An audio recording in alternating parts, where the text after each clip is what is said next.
Halo semuanya, selamat datang di channel yang tidak layak untuk dihina ini. Sebelum kita mulai, atur posisi santainya, seruput kopinya, dan mari kita berkhayal. Siapa wanita tua itu? Tanya Lin Tian dengan wajah penasaran. Oh, itu Nenek Ming, aku bertemu dengan dia saat makan di restoran langit. Karena aku kasihan dengan Nenek Ming yang hidup sendirian, jadi aku membawanya ke istana untuk bekerja di sini. Apakah kamu keberatan? Tanya Lan Jingyi. Mendengar itu, Lin Tian menggelengkan kepalanya ke arah Lan Jingyi. Bagaimana dia bisa keberatan? Lan Jingyi pasti sudah lebih tahu tentang nenek itu daripada Lin Tian. Karena Lan Jingyi bukanlah orang bodoh yang mudah membawa orang masuk ke istana ini, dan juga dibandingkan dirinya, Lan Jingyi sedikit lebih teliti daripada Lin Tian. Maka dari itu, Lin Tian juga percaya kepada Lan Jingyi serta keputusannya. Satu hal yang membuat Lin Tian tidak keberatan juga, itu karena dia juga kasihan dengan nenek yang sendirian itu. Panggillah dia ke sini, aku juga ingin tahu, wanita seperti apa nenek ini, ucap Lin Tian sambil tersenyum. Lan Jingyi mengangguk, lalu dia meminta pelayannya untuk memanggil si Nenek Ming itu, agar si nenek datang ke tempat dia dan Lin Tian sekarang juga. Menerima perintah dari Kaisar dan Permaisuri, pelayan wanita itu langsung memanggil si nenek dengan cepat. Setelah Lin Tian melihat nenek di depan dirinya itu, ini membuat Lin Tian agak melembut. Nenek, silahkan duduk bersama kami, ucap Lin Tian. Tidak Kaisar, itu tidak pantas. Kamu adalah seorang penguasa, dan aku hanyalah seorang wanita tua, ucap Nenek Ming. Tidak ada yang tidak pantas Nek, baik dia penguasa, raja, orang jahat, orang baik, maupun kuat dan lemah, mereka semua tetaplah sama. Semua itu hanyalah sebutan bagi beberapa orang saja, ucap Lin Tian dengan tersenyum.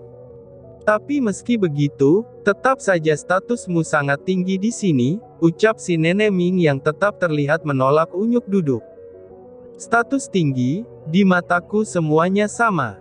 Nenek memiliki mata, aku pun juga punya. Nenek memiliki telinga, aku juga punya. Hanya saja perbedaan nenek dengan diriku adalah, aku adalah seorang pria, dan nenek adalah seorang wanita, ucap Lin Tian dengan tenang. Pada akhirnya dengan paksaan dari Lan Jingyi dan Lin Tian, Nenek Ming dengan terpaksa duduk di sana, dan ini membuat para pelayan itu agak iri dengan keberuntungan si nenek.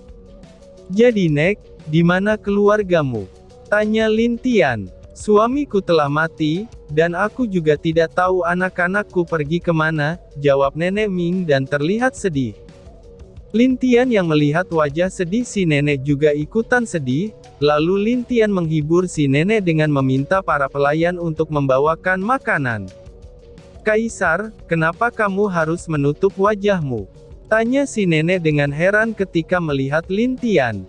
Lancang, ucap si pelayan sambil menatap si enek dengan marah. Tidak apa-apa, ucap Lin Tian ke arah pelayan tersebut.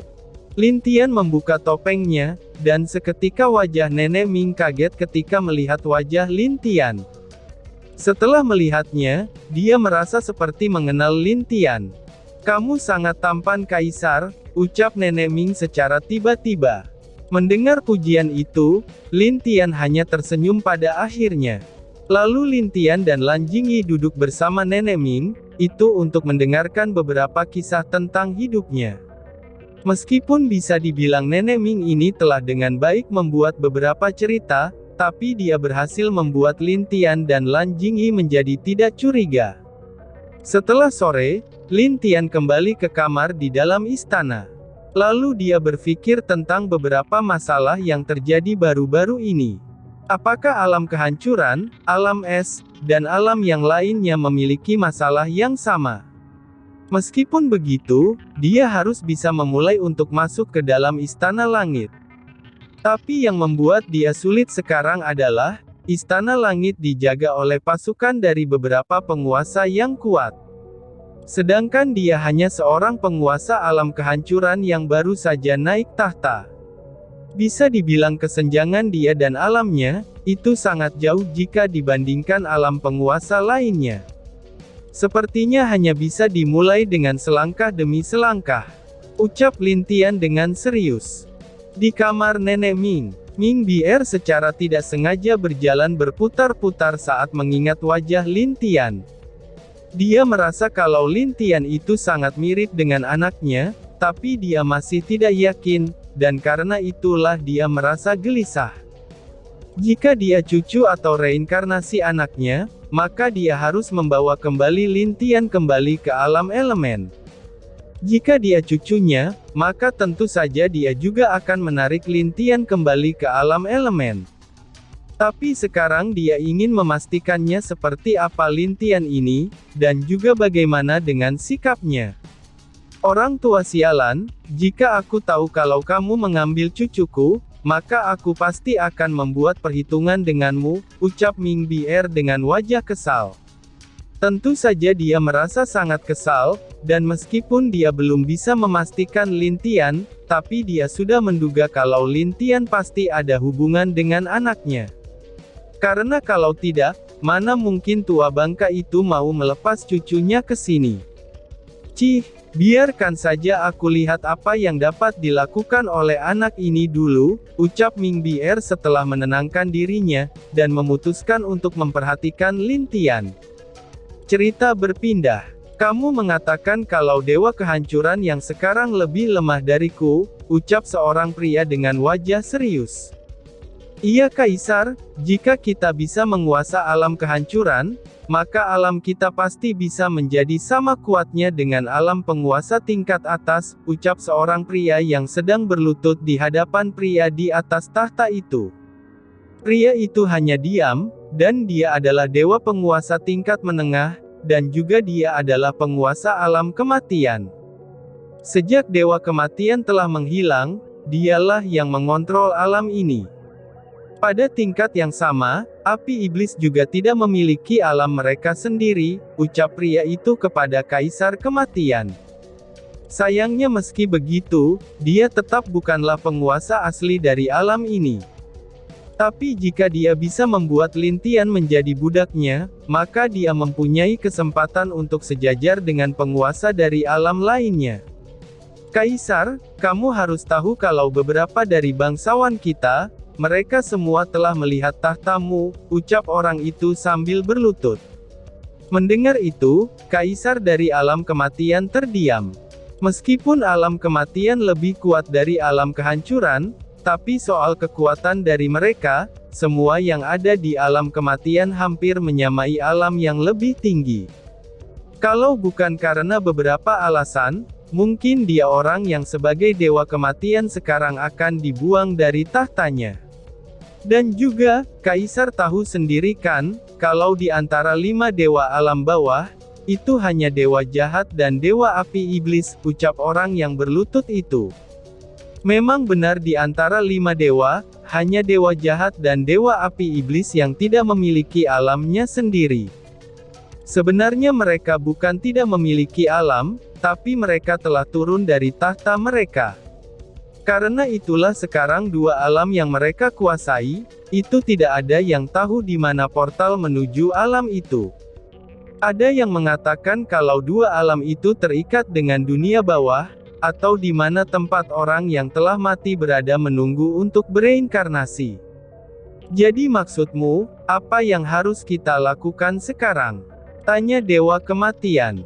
Pria itu pun memberikan idenya kepada Dewa Kematian, dan dia berencana untuk mengambil alih alam kehancuran, lalu menjadikan dewa penguasa di sana sebagai budak. Setelah itu orang ini memintanya agar melakukan uji coba untuk menguasai alam kehancuran, dan setelah berhasil, maka hal itu akan menguntungkan bagi Dewa Kematian. Tidak mungkin orang itu mau menjadi budakku. Dan jika dia mau, pasti dia bisa berkhianat kepadaku nanti setelah dia berhasil, ucap Dewa Kematian yang tidak bodoh. Hehehe, masalah itu sudah aku atasi Kaisar, ucap pria itu sambil mengeluarkan sebuah pil hitam dari cincin penyimpanannya.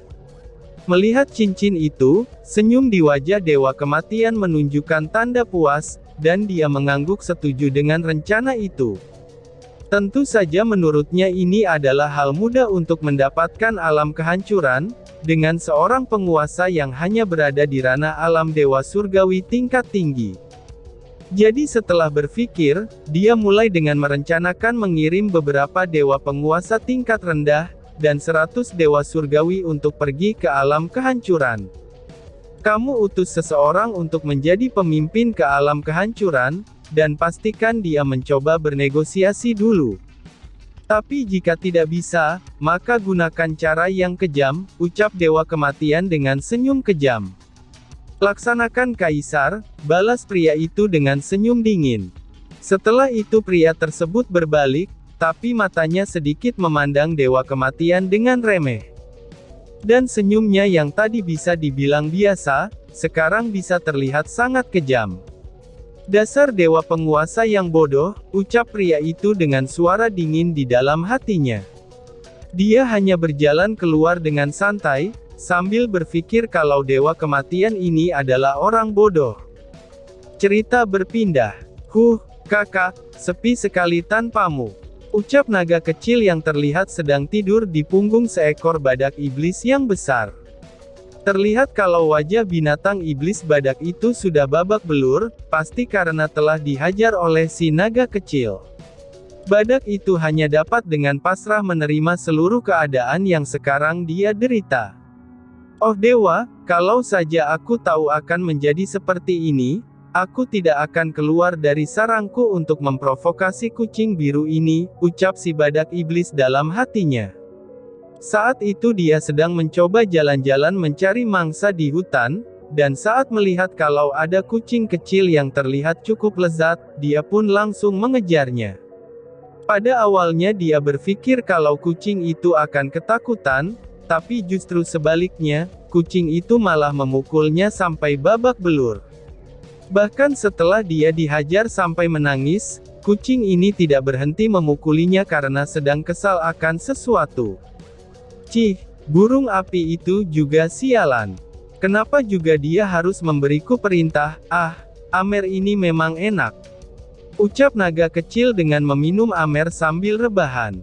Mengaum. Teriakan seekor harimau terdengar dari arah dalam hutan. Sesaat harimau itu keluar dari semak-semak, dia melihat ada badak dan kucing yang sedang duduk di atasnya. Wajah harimau terlihat aneh, tapi dia tidak merasa takut karena badak itu hanya di alam dewa surgawi tingkat rendah, sedangkan dia berada di alam dewa surgawi tingkat menengah. Mengaum. Melihat betapa ganasnya harimau itu, si badak iblis bukannya malah ketakutan, tapi dia malah kasihan dengan harimau itu. Si badak berpikir, kalau harimau ini akan jadi bulan-bulanan dari kucing biru ini. Berisik, ucap naga kecil yang langsung menghilang dari punggung si badak iblis. Cling, bakbuk bakbuk bakbuk bakbuk. Meong. Suara si harimau itu langsung berubah menjadi suara kucing yang menyedihkan. Setelah itu badak iblis hanya bisa melihat, bagaimana seluruh badan si harimau yang sudah babak belur dihajar oleh naga kecil. Melihat hal itu, badak iblis hampir tertawa. Kalau bukan dia mengingat naga kecil masih ada di dekatnya, mungkin si badak akan tertawa sambil guling-guling. Diamlah. Sekarang kipaskan aku. Jika coba-coba untuk lari, kamu akan tahu akibatnya. Ucap naga kecil. Meong. Harimau itu mengangguk, lalu mengambil daun besar dan mengipaskan naga kecil yang terlihat tidur kembali di badan si badak. Kamu juga sama, ucap harimau dalam bahasa binatang. Harusnya kamu tadi lari, ucap si badak dengan sedih. Ini adalah pertama kalinya dalam hidupku, untuk bisa merasakan penyesalan, ucap si harimau dengan wajah sedih juga. Kakak, semoga kamu baik-baik saja. Percayalah, kalau aku pasti akan membantu kakak besar kita, ucap naga kecil sambil mengangkat amernya ke langit. Cerita berpindah.